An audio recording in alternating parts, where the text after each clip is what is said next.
It was really powerful today to hear 5 artists describe their situation, this precariousness that we're all living in. Anybody who works in the arts primarily because they love it, but you have to survive as well, and it's got trickier than ever.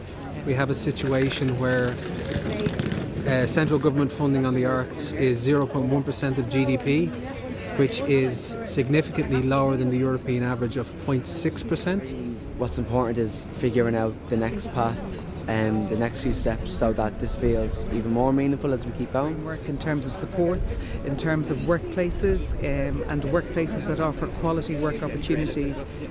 So I'm delighted I have members of the Theatre Forum here in Leinster House this morning to make their case, and a very credible case in terms of their pay, working conditions, healthcare, primary care and of course housing. I hope that going forward next week with our private members motion we'll be able to actually address some of those issues and actually come up with practical, tangible ways of fixing that for the artists of this country.